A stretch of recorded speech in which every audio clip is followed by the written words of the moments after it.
Okay, I'm about to hit broadcast. Good morning, everyone. My name is Garrett Sheehan. We'll get started in just a moment. Thank you for joining us. We'll let everyone get into the Zoom call, and then we'll get started with our program this morning from Dale Carnegie Training, Developing Resilience in Uncertain Times. So give us just 1 minute, we'll get started.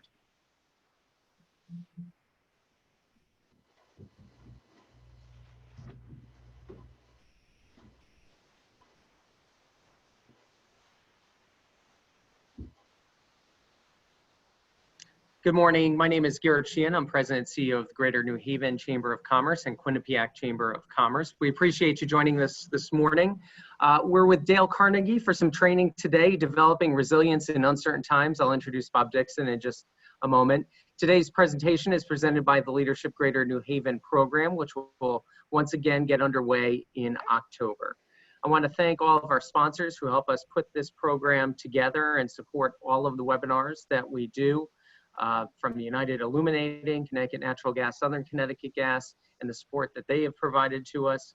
Also, all of our streaming partners, other chambers of commerce across the region that we work in partnership with and are able to bring you these programs through their streaming services. We also have all of our investors in the chamber. It's with their support, our premier investors, our key investors, and also all of our principal investors that we've been able to put on the programming that we've had for you over the last several months, and we'll continue to do so as we go throughout the rest of this year. We're trying to put on as many webinars as possible. We're doing approximately one webinar a week and trying to stay on top of the topics that matter to you. And as I mentioned at the top of our program, we are getting ready for the Leadership Greater New Haven once again. So you can put in the dates. We have 6 sessions. It's going to run from October through February. You can go to our website for the exact dates. If you're interested in attending, please reach out to us, either myself or Tamika Miller. Practical leadership training. We follow a 5 leadership practice, and we also work on orientating leaders to the Greater New Haven region, how you can get more involved in the community. And especially this year, we're going to have a special focus. We always talk about diversity and inclusion in our leadership training program, but this year an even more forceful recognition of the need, not only for that in the workplace, but how you can take a leadership role in the community. And with that, I now want to introduce Bob Dixon. Bob is with Dale Carnegie, and we've done many things with Dale Carnegie training over the last several months. There was a resiliency leadership training program through Dale Carnegie that we're going to offer again in August in coordination with Bob. He's also participating in our leadership programs, being a speaker, and has been on one of our webinars already in the last couple of months. So Bob, thank you so much for joining us, and we're looking forward to this presentation. We know for everyone who's in a management or leadership role, this is a challenging time. Great, thank you, Garrett. Really do appreciate the opportunity to come in and work with everyone. And I'm just going to share my screen real quick. And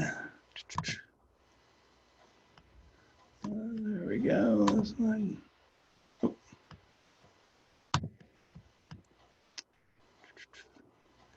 Give me 1 second. There we go.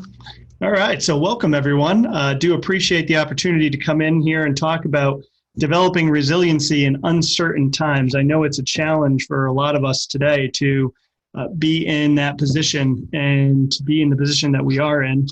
Luckily for Connecticut, we have had reduced amount of rates of COVID infections, where we're seeing a lot of rates around the country. And definitely we've been seeing great signs of resiliency as well. Garrett, just a quick question. Can people still chat in this format? Yes, they can. They can put questions in the chat, or they can do it in the Q&A. Perfect. All right.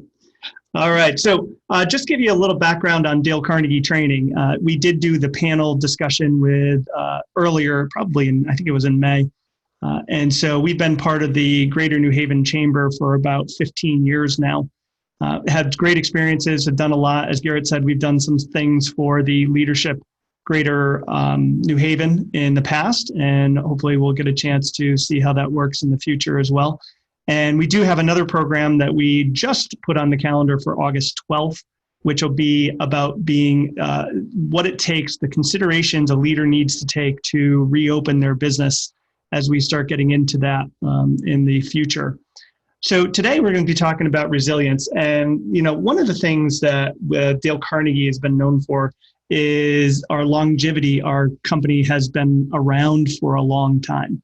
In fact, we were just on a meeting of the people that run Dale Carnegie around the world. And one of our board members, who it's a privately run organization, who has been around for 45 years, said an interesting statistic about how Dale Carnegie has been resilient. And that is that we have been through over 20 economic downturns. We've been through 2 world wars. We've been through the last pandemic. Now, nobody's been around from the last pandemic, but our organization has been resilient and bounced back from that. And we've always found ways to help people become even better at what they do and become more resilient and more successful. And so some of the things that we talk about are going to be in this as well. Also, just wanted to have you test something out here. This is an interactive webinar today. So what we're going to do is we're going to ask you to be able to connect with us via chat. And also, if you look at the top of your screen and just put your cursor up at the top of the screen, there should be an annotate.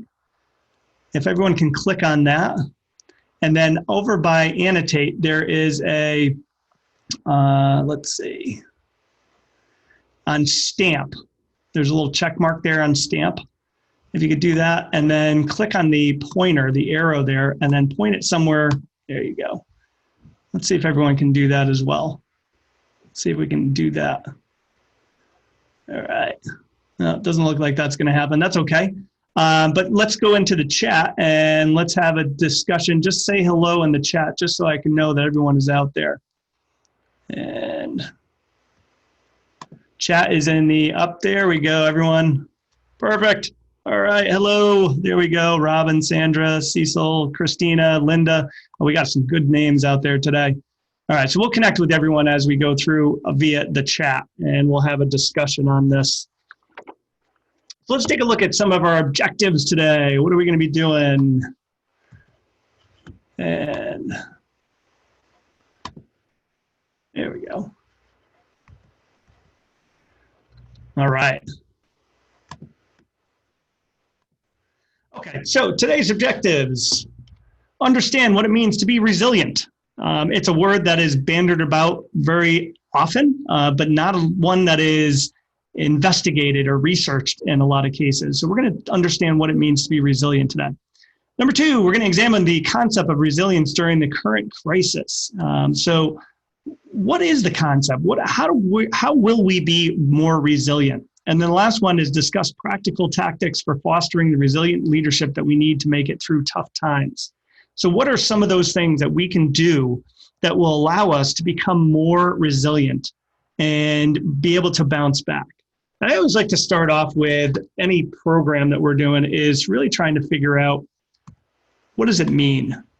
So here's our definition of resilience. If everyone could take a read on that.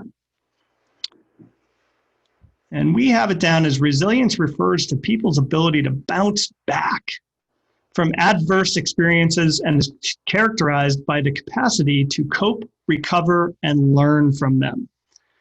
So as we go through this, it's really taking a look at what does that mean? Resilience refers to people's ability to bounce back from adverse experiences. Now we also have in there the capacity to cope. So we have cope down is about coping is about how we respond. And it starts with our perceptions of adversity. And then recover, right? So resilience also means that we can recover, is our ability to move past that adversity. And then what do we learn from that adversity that we can apply to the future? You know, things like we need that are going to be a positive attitude and create confidence. So of those 3 things in the chat box, please put down which is the one that you feel would be best utilized by yourself with this definition of resilience to be able to utilize in today's environment, right? So cope, recover, or learn. In the chat, please go ahead and put down which one and then why you picked that one. Cope, recover, and learn. All right, Kathy, you put down recover. Excellent. Now let's go ahead and put down why we're picking those as well. And Sandra, we put down learn. Excellent. Yeah. We're starting to see a trend here, right? A couple of learns there. And it's so important that if we're going to be resilient, that this is something that's going to continually play forward, right? And Lindsay, for myself, it's about preparing for the future. Yes, Lindsay, excellent. Yeah, that's something that we need to do is we need to look into the future because, you know, we find that the way that COVID has been moving around is that we have to learn what's going to be happening and how do we become resilient if we have a bounce back here in Connecticut. And Jane, you put, Andrea, cope, because no matter what the situation, you have to handle the cards that you're dealt. Yes, absolutely. Yeah, this is it. It is what it is. This is what we're going to have to deal with, and how do we get better with it, right? And then we have Lazille is learn to understand how to better understand what I need to be resilient going forward. Excellent. Yeah, so you know, all three of these things are interrelated, right? So not only do we have to be resilient and cope with what's going on, but we also have to be able to recover from it as well, right? And not just physically from the actual infection, but also mentally, how do we recover from those types of things? And maybe we don't get the infection, but we're in a mode where we're working from home and it's getting to be tedious at that point. So we have to be resilient and we have to bounce back. And what are we learning from there? And Kathy, learning is ever evolving for me during this. Absolutely. I think that's one of those things that we have to do from this is, you know, how do we grow from it, right? How do we go with this? How do we grow from it? Those are the things that we really want to focus on. You know, and as we're going along, it's why do we need this resilience? Let's discuss why we need that. Well, back in the late 80s, right in the middle of the Cold War, right? Does everyone remember the Cold War? I'm probably dating myself here. But the Cold War is the U.S. Army War College in around 1987, just before the wall came down in Germany, is that they started creating this, you know, trying to understand what the world was, you know, emerging ideas, talking about strategic leadership. And they came up with this concept called VUCA. And VUCA is it's a way of classifying conditions or events to help create strategies to help us deal or cope or plan and then move past those things. And it's really interesting when we start talking about resilience is that it's easier to become more resilient if we know what's going on, if there's a way that we could describe we're feeling. So VUCA stands for volatility, uncertainty, complexity, and ambiguity, right? So let's take a look at each one of these. So volatility, and the more volatile something is, the faster it happens, right? So we can create that change overload. And then we look at uncertainty, which is hard to predict, right? So we look at it's hard to predict the future, what's going on, and you know, why do we need to know these things? An example of that can be new technologies, right? Who knew back in 2000 that we would have these things, right? I got it right sitting next to me, these things that have more computing power than the moon lander did back in 1969, right? Can you believe that? And that's an uncertain world we live in going forward. We don't know what's going to happen next. And then complexity. We think about complexity and many interconnected factors. How more complex the world has become because of technology, because more people, because of the things that we're finding that are happening. And the last one is ambiguity, right? So we look at, it's a lack of clarity.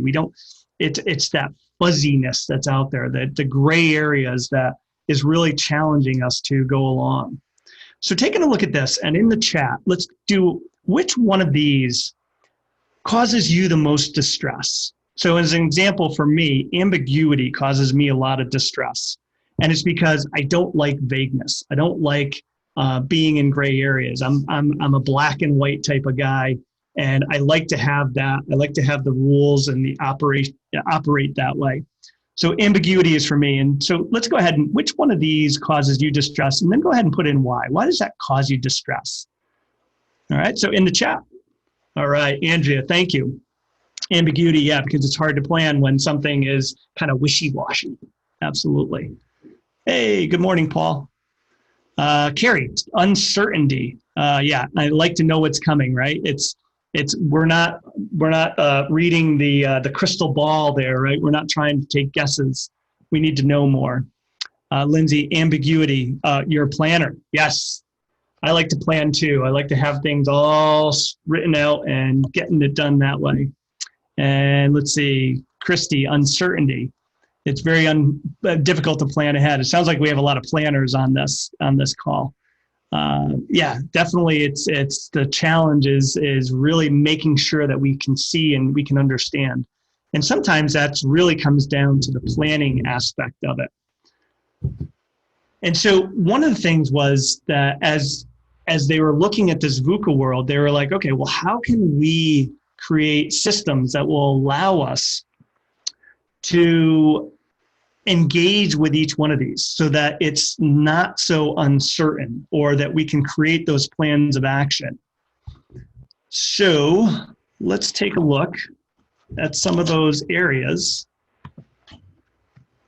There we go. Oh. So the first one for volatility, and what they say to counter volatility is to have a really strong vision, right? So we're talking in the sense of resiliency here. So it makes it easier to manage volatility through vision. And I don't know about how many other people have this, but I know one of the things that we talk about in the next program that we're going to have on August 12th is creating a really strong vision that everyone can align to. Because when everyone's aligned to a strong vision, then we can reduce the amount of volatility and we can get everyone on the same page. And that's where, when we're talking about the resiliency, is that we have to create that strong vision so that everyone can to take part in it and they can see what we're trying to accomplish. And that doesn't mean that a vision has to stay the same. Our vision in January is probably incredibly changed right now in July, right? We're talking 7 months later, and we've gone a completely opposite direction in a lot of cases for a lot of businesses. So one of the things, the way to counter that volatility is through vision. The next one is uncertainty, is creating understanding, right? So when we have uncertainty, what we want to do is we want to take a look and say, all right, what is some way that we can react to that? We want to pause and look around. We want to take in our environment. We can't get bogged down with the system of becoming overwhelmed, right? So we have to create an environment where we're actually looking at it. We have to invest in analyzing and interpreting our business. We have to look for the competitive analysis. We have to take the time to manage that. So if we have uncertainty, we want to create a better understanding of what's going around. Complexity. How do we counter complexity? We create clarity, right? So we communicate clearly. And that's one of the things that we found is something that the more successful businesses and the more successful organizations and the more successful leaders have been doing in the technology and everything else that we've been working with, right? So in the past, when you'd be with your teams and you were live in person, you were in an office, you could walk by somebody, you can say, oh, you're not doing that right. Or, oh, have you tried this? Or you can see that their face has maybe they're not understanding what's going on. So we can create clarity right then and there by working with them one-on-one. Now, in this environment where we're in a virtual environment, now we have to take extra steps to communicate more effectively and create that clarity. So that's one of those things that we have to create a plan around. How can we be more clear? How can we focus? One of the things I know I've been working with a lot of organizations is that we do sales training. And we've been really encouraging salespeople to actually put their video on when they're having conversations with clients in a virtual world. And a lot of them are like, well, we've been working with conference call lines for forever. And yeah, that's okay. But in a lot of cases, you're working with conference call lines until you get to a more challenging or more complex place. And then you go inside and have a conversation. you create a meeting to, a one-on-one meeting to have and meet with your client.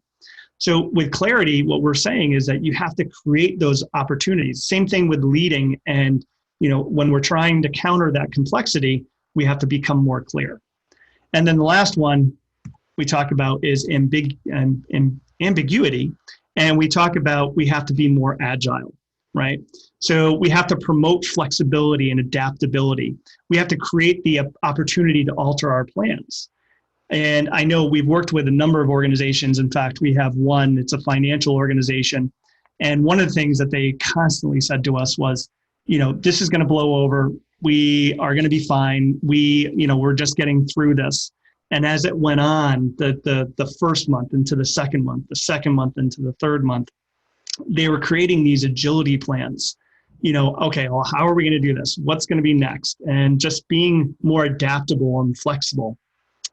And we have to get rid of some of those, the situations where that's incomplete or contradicting or inaccurate, and just bring it together to focus on that.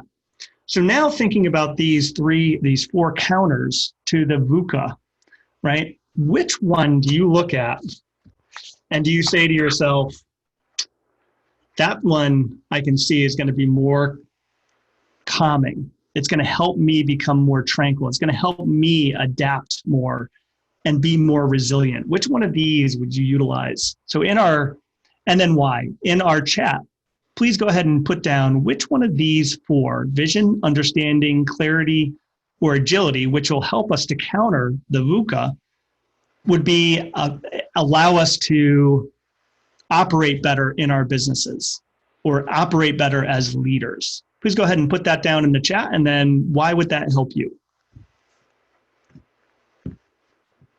All right. See, people are thinking. All right. So once again, which one of these would help you become more successful and why? So Linda put down agility, and Lindsay, clarity. Having the most up-to-date info and reasons allows for better decisions to move forward. Yeah, right? Really focusing on communicating very clearly. Christina, without vision, the others are harder. Absolutely. It's all about alignment, right? Some people already have a strong vision that was able to be adapted to the current situation, and some people need to update it. And some people, with that vision might need to create a vision altogether because they don't have one. They've just been operating on the moment, spur of the moment. Sandra, clarity, making clear, specific decisions about priorities. Excellent. Audrey, agility, new ways to operate in the business, right? Yeah, we have to think about what are new ways. We have to be innovative. We have to be creative. We have to see the bigger picture. And that will help us to become more resilient, right? And that's the thing that we want to do. And let's take a look at some of the issues that we're currently facing, right? So what are some organizations facing? We've probably seen these before. We probably faced them. We've probably gone through some of them, and then others pop up. So let's go ahead and just put down what are some of these that you're looking at that you're facing right now, and what's happening in that situation. I know earlier, we ran this earlier for a couple other organizations, and PPE shortages were big, right? They're starting to come around now, but what they're saying is down south, they're putting a strain on the supply chain, right? And that is going to be very difficult for all the people up here in the Northeast, even though, our numbers are down, the PPE shortages could come back again. Kathy, decrease in demand. Yep. Yeah, that's happening with our organization as well, right? We're one of those organizations where people aren't doing training right now because they are getting tired of being online, right? Because we're in that online situation. Let's see, Lindsay, difficult decisions for leaders. Yes, those happen quite a bit, right? Leaders have to make difficult decisions. And a lot of that over the last few months is about employees.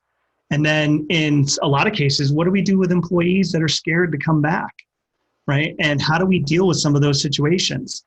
This is why we did the other program, leadership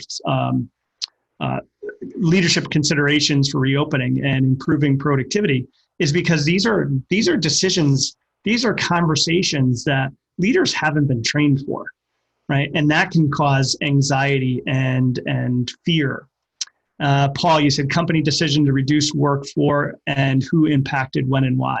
Yeah, yep. So reducing the workforce, now all of a sudden it's putting a strain on the people that are still there. Or if you've been reduced to a part-time, how much do you get done? How do you prioritize those? All really challenging, difficult situations. And these are the things that we have to work on to overcome and really focus on, how do we become more resilient? And I'm sure we can add many, many more to these, what the organizations are facing, what leaders are facing. So a great way to start is to take a look at what are the attributes of resilient people. And so I'll give you a moment to think about that, and then we'll put some of the attributes of resilient people in the chat. One of those, as an example, and this is a person that at Dale Carnegie we've worked with in the past. His name is Alan Mulally. And you might have heard his name, but I'll give you a background on Alan Mulally. Alan was the former CEO of Boeing back in the late 90s, early 2000s. And at the time in the 90s, Boeing was on a downward tumble. And he was able to bring that organization back. And he was an engineer-minded guy, but he was an engineer that had a real focus on people. And then he was hired away to go work at Ford. And he was hired away to go work at Ford in 2004 or 5. And he was there through the economic downturn when everything flipped upside down. And he was able to get it through to the point where they did not use any government funding that was provided. They were able to get through on their own. Once again, the attribute that he had was that he cared for people, right? So that was an attribute that he had, and that was a resilience attribute. So what are some of the other attributes that you believe is uniquely resilient to a leader, right? So take a look at that and go ahead in the chat. What are some of those attributes? And Jane, you put down positivity. Yes. To be resilient, we have to be positive, right? We can't get bogged down in negativity. That just brings us down to a place. Let's see, Paula, you put down adaptability. Yes, right? Absolutely. When we think about really resilient people, we think that they're adaptable. They can overcome. They can see what's going on. Lindsay, they're calm and collected. Yes, they take that step back and they think about how other people are going through what they're going through. Andrea, good communicator, resourceful, open-minded, empathetic. Thanks, Paul. 3 great ones. Listeners, yeah. Yes, they're good listeners, right? And they do and here's an encouraging thing. In our leadership training for managers program, we talk about communication skills. And in that, we talk about listening. And I always say that a great leader is a great listener. And, in a lot of cases, people think a great leader is somebody that has to pontificate. They have to lecture. They have to talk. They have to tell people what to do. And in a lot of cases, the best leaders are the ones that will sit and listen. But it takes effort to sit and listen. And I always say, I ask people, if they were going to rank themselves as listeners, where would they? Some people would be like, I'm a 5 or a 6 or anything. I say, what's the biggest challenge you have to listening? And they were like, well, I don't have a lot of time, right? And people just don't get to the point. And I'm like, does anybody ever have the position where they have been listening, but then they had to go back again? And I said, you kind of destroyed your own time then, right? Because you weren't quite listening. I said, did you take your hands off the keyboard, right? Take your hands off the keyboard and face the person. And they were like, well, no, because I was so busy. And I'm like, that's the thing. We have to make an effort to listen. That's an attribute of a really resilient person. Let's see. Patience. Yes, Sandra. Yeah. Thoughtful, consistent, willing to change. Thanks, Carrie. Yeah, absolutely. So yeah, we have a lot of these that we look at and we say, there's areas that we need to focus on to really understand what these attributes are. So now let's take a moment to think about what's the one attribute that you need to be more resilient? Because we're never going to make changes. We're never going to become stronger or more resilient unless we actively do something, We make a commitment to doing it. So take a look here, and in the chat, go ahead and put down what's the one attribute that you feel that you need to work on to become more resilient. Go ahead and put that in the chat when you're ready. All right. There we go. Good.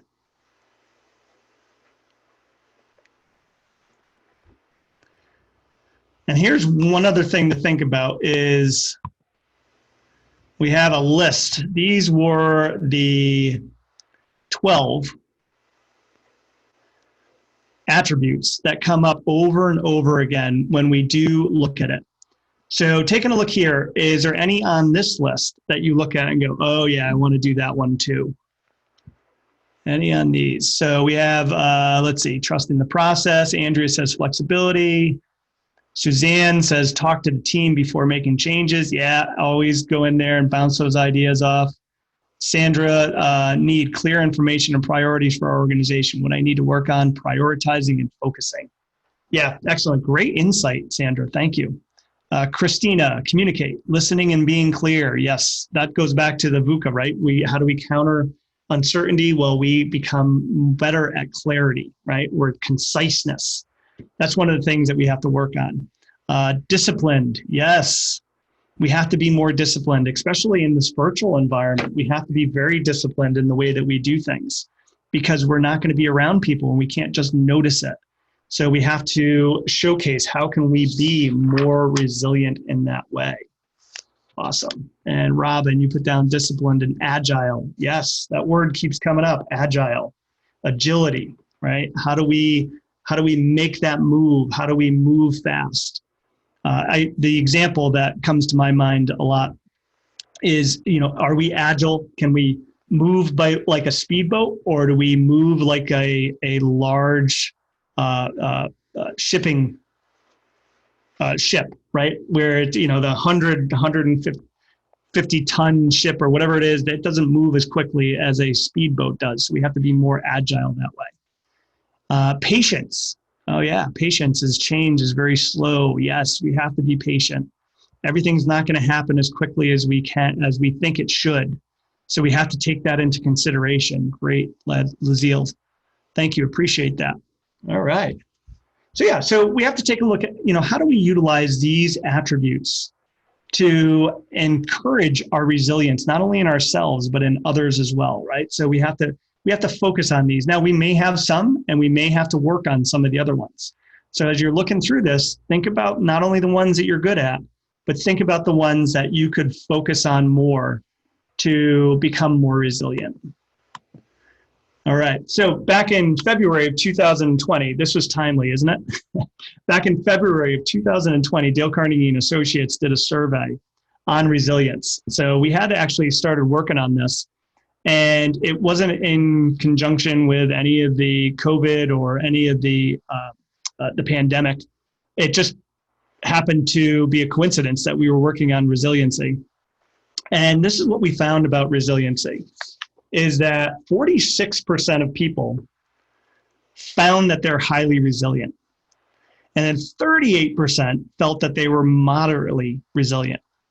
And then 16% felt that they were low resiliency. So almost 50% of people felt that they were highly resilient. And so they maintain a positive attitude, they're confident in their skills, they cope well with challenges, they recover quickly from crisis, they absorb lessons from adversity that they use to grow and improve in the future. And this corresponds with a lot of the surveys, a lot of assessments that are out there about it. I think a lot of times resiliency can be also circumstantial, right? It can be situational based off of what's going on. So in one case, we can be highly resilient, maybe in personal life, or maybe in one area or discipline of our work. But in other areas, we might be a little less resilient. And we have to figure out why. Why does that happen? And so let's do a quick poll. Do you believe people can learn to be resilient? So in our chat, let's go ahead and put this down. Do we believe people can learn to be resilient? Or is it a yes? Is it a maybe? Is it a no? Or I don't know? Carrie says yes. Christy. Lindsay says maybe. All right. A lot of yeses. Excellent. There we go. A lot of yeses. Yes, there are skills that can be practiced and learned. Thank you, Sandra. Right. It's kind of a rhetorical question at this point. And it's interesting is that researchers don't even agree whether resiliency can be learned. Maybe it's kind of in the middle. Maybe it's a no. Because they're debating where we develop resiliency, right? Is it an inherent trait?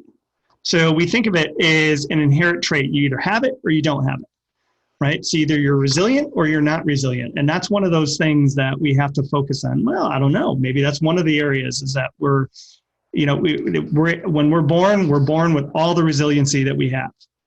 Or is it a learnable capability? Can we develop it like a skill? Can we look at resiliency and say, I can learn to be more resilient? Or is resiliency a result of a process? It's an emergent state where we can, if we apply the right tools, the right skills into a process, then we can start becoming more resilient. And the scientific consensus right now is that it's the result of a process. It now seems to be moving toward resiliency as an emergent state, suggesting that resilience is the result of a process that combines individual traits, attitudes, and behaviors together with work-related environmental factors, many of which can be developed and or modified to strengthen resilience in individuals or teams.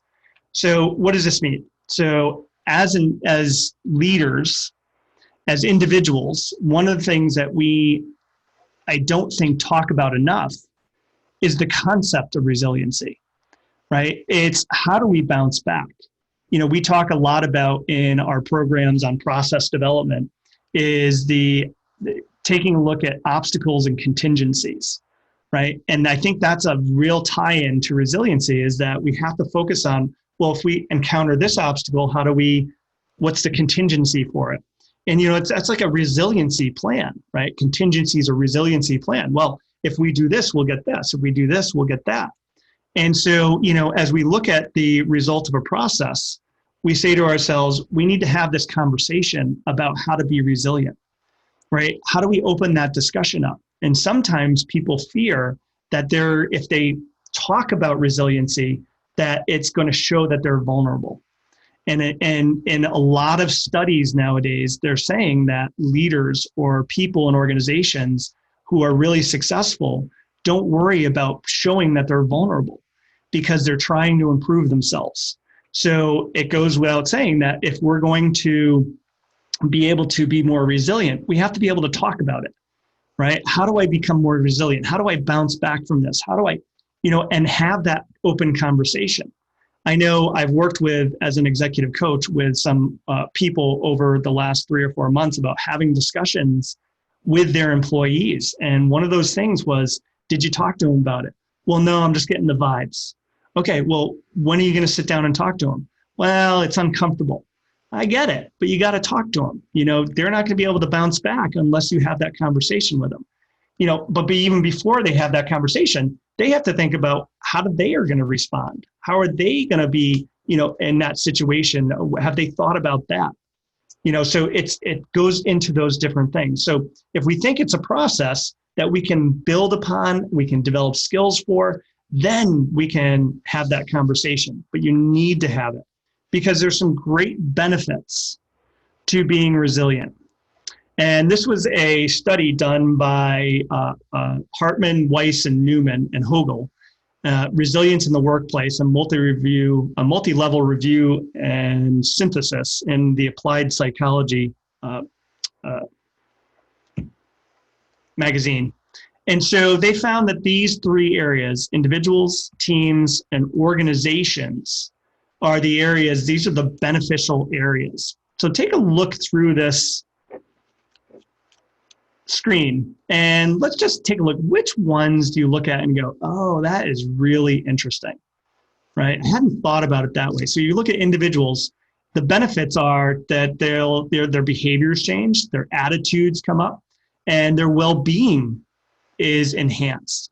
On a team, their attitudes and behaviors are coming up.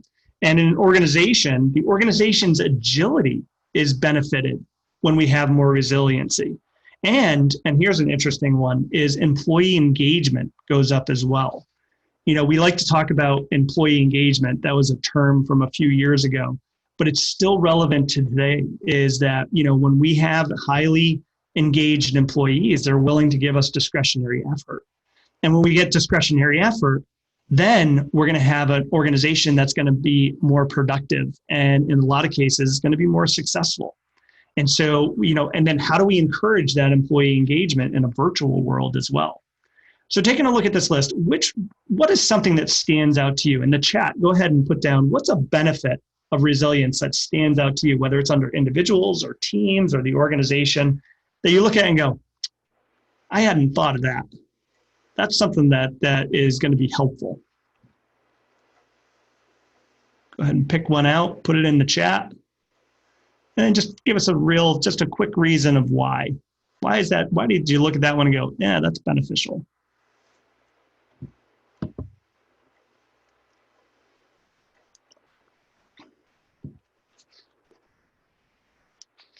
What do we got there? Okay. There we go, Christina. Commitment to change. Absolutely, right? So that's under the organization, is that when they have the agility, they'll be committed to change. And then Andrea, innovation. Be the change makers. Yeah, so we have the ability to look at innovation and the commitment to change and really focus on it. Good. Excellent. Yeah. So there's some really deep-seated benefits to being able to look at, if we improve or we increase our resiliency, is that it's not only going to impact our organization, which is something that we don't always think about. One person's individual resilience can impact an organization, especially if they can get that movement going.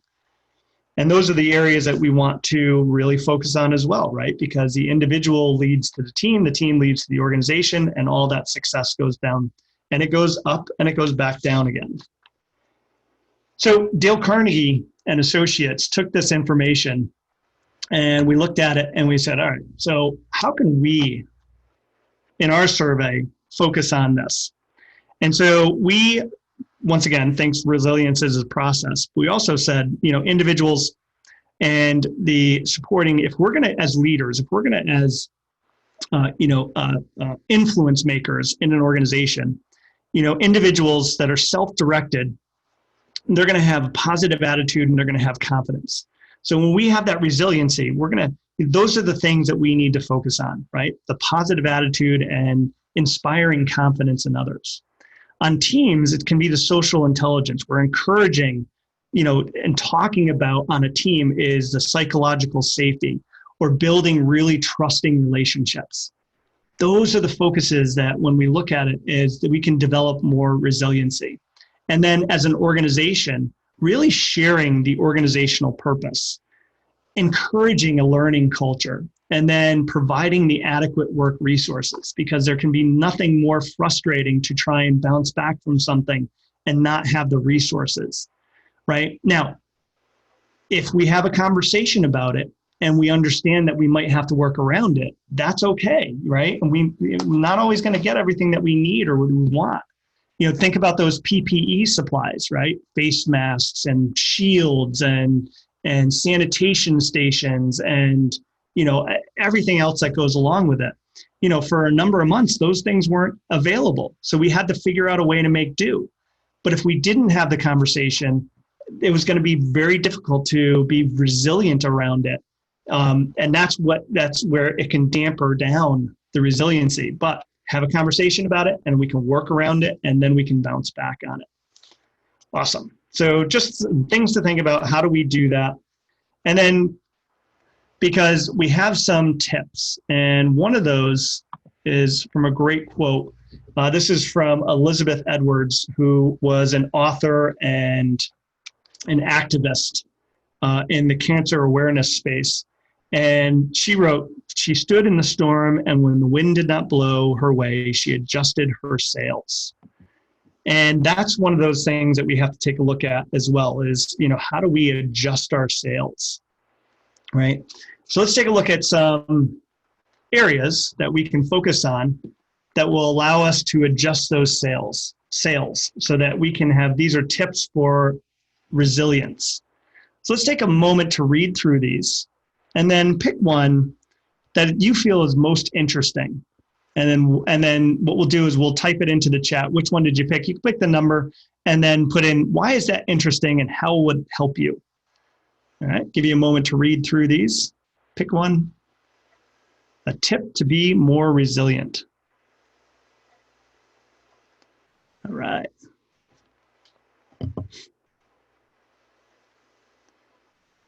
All right, don't forget to put in there not only which one you picked, but why you picked it and how it would help you. So Kathy, you picked number 8, stay balanced, care for the mind and body. Now I know why I would pick that one. That's one that I looked at as well. And I'm one of those people that has to work out every day. And once the pandemic hit, that was a real challenging thing. Was to pick that, but it helps, as Cecil says, it helps to reduce the stress. Yes, absolutely. So I'm going to go back in here and take a look and let's see which ones we got. All right, here we go. Lindsay, number 4, I think it's important to help yourself. Yeah, develop personal coping strategies. Yeah, if you have to rely on somebody else, it's going to take you a long time to be resilient. Lindsay, you said it definitely help yourself. There we go. Carrie Turner, 2, with so much uncertainty, it's hard to keep emotions in check. So yeah, regulate your emotions, right? So you are the one that is going to be in charge of your own reaction. And that's a really important thing, is that we have to think about that. The reaction that we put out there is the way that the world is going to see us. So we have to regulate our emotions. It doesn't mean that you can't feel bad. It doesn't mean that you can't feel sad. It doesn't, it just means that you don't want to have an overflow of that so that you can prepare to work in the world. Let's see, who else we got here? Paul, number 6, be agile, embrace change. I think that's probably the biggest thing, is that embracing change is one of the harder things. Dale Carnegie says in his book, How to Win Friends and Influence People, which is it's a great book. He also has a book, How to Stop Worrying and Start Living, which is really an excellent read on how to have coping strategies to deal with things that are happening right now. And one of those things is, in a lot of cases, he says to manage stress is to take action, is to make a decision and then go forward and do something about it, right? Instead of wallowing in self-pity or playing the what if game. Has anybody ever played the what if game before, where you're like, well, what if this happens? Well, what if this happens? Well, what if this happens? Right? And then we don't do anything because we keep playing those scenarios through our heads. And that can, you can just get into a spin, cycle, and it doesn't help. Let's see, Lazille, number 8, important to have all parts in order. Yes, right? Stay balanced, care for the mind and the body. Let's see, I always pick number 1, build a positive attitude, trying to work and focus on building that positive attitude. Let's see, Paul, number 6, same old attitudes will not fit. All right, perfect. And, oh, there we go.